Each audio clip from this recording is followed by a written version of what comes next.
Tesla Model Y. This one is the performance version, and this one is the long-range version. I'm going to be going into depth of all the different details and differences, and is it actually worth paying more to get the performance? Stick around to find out. The Model Y Performance currently goes for $52,490. And of course, this might change because Tesla's always changing their prices, but as of now, that's the price. And the stats on this Tesla is a total of 285 miles of estimated range, 155 miles per hour of top speed, and a 3.5 seconds 0 to 60. Behind me is the Model Y long range that currently goes for $48,990. And it has an estimated range of 310 miles and a top speed of 135 miles per hour and a 0 to 60 to 4.8 seconds. But here's the caveat.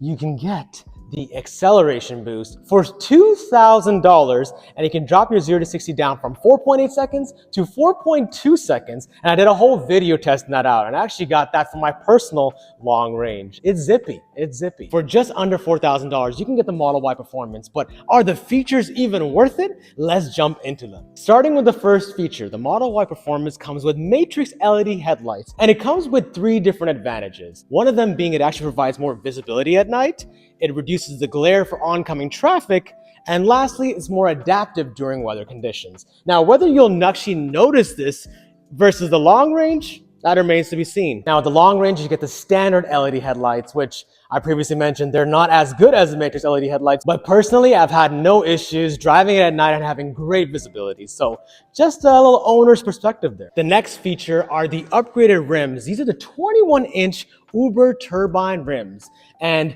they look amazing, in my opinion. They had a really cool sloping design. You do miss out on some range versus getting the 19-inch Gemini wheels, but when it looks this badass, you're willing to say, hey, you know what?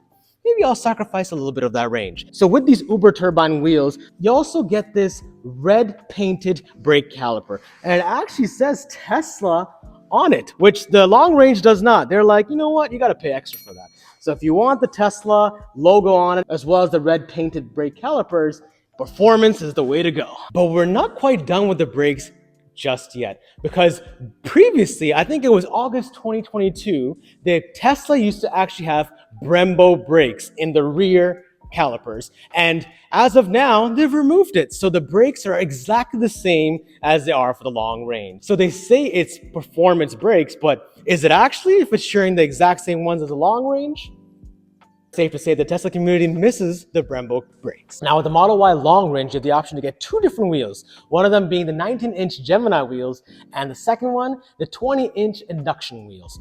This one has the 19-inch Gemini wheels, and I'd actually recommend getting these because you can remove these aero covers and replace it with the black ones to match the induction wheels, and it'll save you a bunch of money because the induction wheels are $2,000 extra. You don't have the option to get these in the performance, so if you want to have that option is only available in the long range. And in the rear, if you follow me here, you'll notice 2 differences in the exterior. One of them being this cool carbon fiber rear spoiler. And in the long range, you think you get a spoiler? Is it chrome? Is it black?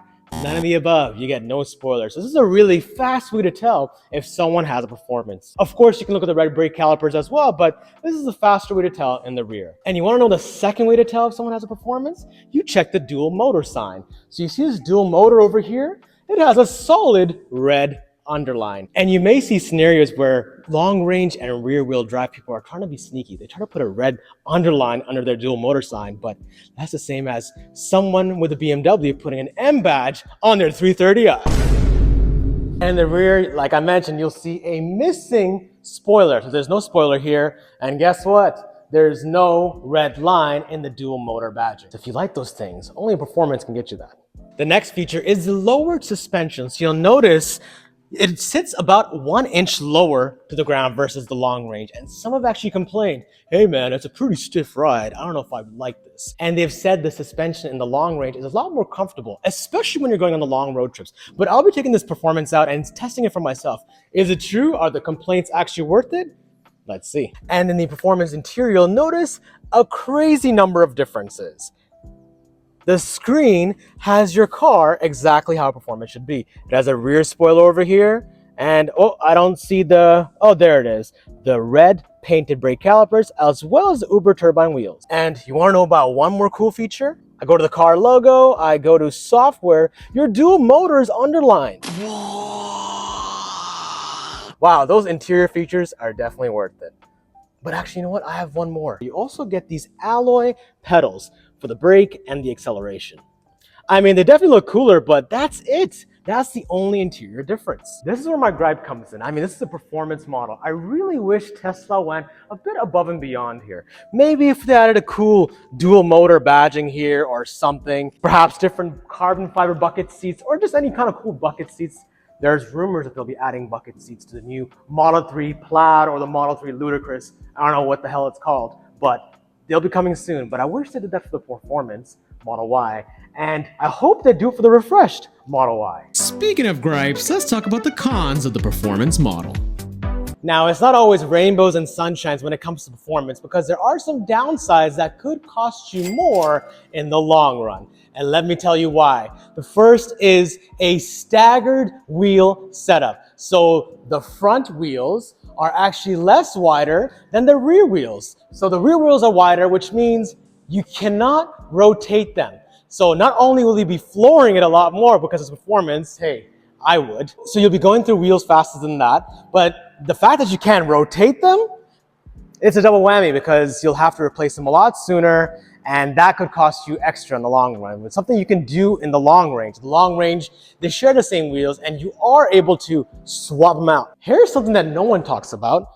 In the performance, you don't have the option to configure the Model Y from a 5-seater or a 7-seater. You can only pick a 5-seater performance, but this long range actually comes with a 7-seater. And I'll do a whole review on whether the 7-seater is even worth it. I'm gonna go for a drive and test two things. One, do I notice the acceleration difference that much? And two, is the suspension as stiff as people say it is? Is it uncomfortable? I'm gonna find out right now. So let's give it a quick whirl. The acceleration definitely feels smoother because you just have a lot more power availability. So yeah, this thing feels zippy already. I'm barely tapping the acceleration and I can feel the amount of power that's kind of there available. So I'm just gonna go to the road here and see if I notice a difference. Okay, let's give it a whirl. Let's do initial. And there goes my wife flying. Maybe I should have given her a warning. I'm just gonna go in a more isolated spot. Okay, let's test off the line how it is if I notice an acceleration difference. Ready? I'm getting my wife ready. Are you ready? Yeah, 1 second. Okay. Let me hold on to something. You can even like sit back for like more support. It's okay. Ready? In 3, 2, 1. Whoa! Whoa! Oh my! Okay, I definitely noticed a big difference in the acceleration. Let me tell you, this is a big difference. Now I have the acceleration boost on my long range, but let me tell you, the 3.5 seconds 0 to 60 is 100% noticeable. Let's go for one more pull. Ready? And 3. Is my wife ready? Ready? Ready? Are you nervous? Yes. Okay, ready? 3, 2, 1. Let's go for one more pull and see how well the 0 to 60 is with just me sitting in the car.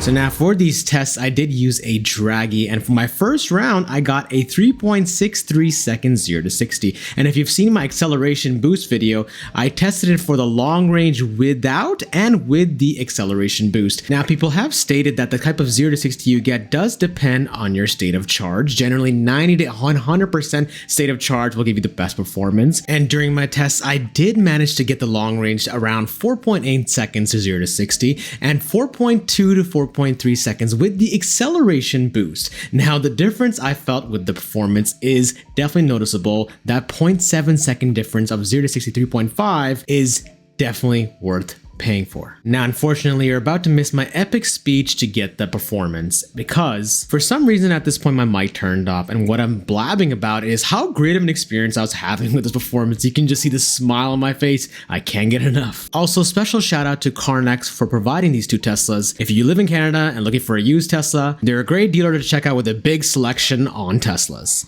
So now when it comes to the suspension, this is a lower suspension, and some say there's some mixed information on the suspension, but some say this is a sports suspension, so it is slightly different than the long range. But honestly, I'm driving it just for a little bit and I'm noticing no difference versus the long range. Now, maybe since this is something you notice if you're going for a longer drive, but now I'm gonna get off the pedal because I'm getting very excited to accelerate. I'm just gonna drive it very normally and see if I notice any bumps along the way. Yeah, I don't notice a difference versus the long range in my first initial thought. What do you think, Zen? What do you think of the comfort of the car? Do you notice a difference between long range and this? I feel like I'm on an airplane. It's so smooth. That's so smooth, but do you think it's the same comfortability as the It is. at the long range? Do you think it's like rougher ride? No. Yeah, I don't know. I don't know what people say. Maybe we got a bad back. Maybe it's acting up. Maybe they're sitting on the 7-seater. Maybe they're sitting at the seven-seater and asking. Yeah, honestly, I'm just driving it normally now as one would. And yeah, the drive's smooth. There's a lot of power availability.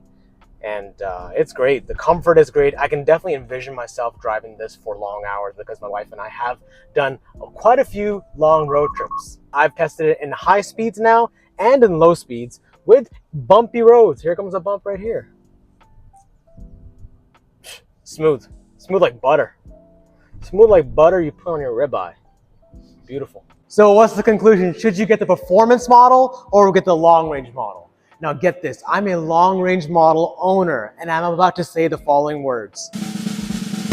Absolutely spend almost $4,000 for the upgrade because not only do you get the add-ons I mentioned, the performance is so much more noticeable, it's ridiculous. 4.2 second drop down to 3.5, it's scary noticeable. You saw my reaction, I'm still grinning ear to ear, the bloods are pumping, my jawline is trembling, all that's happening. And if you want my brutally honest review of my Model Y that I currently own, watch the video above.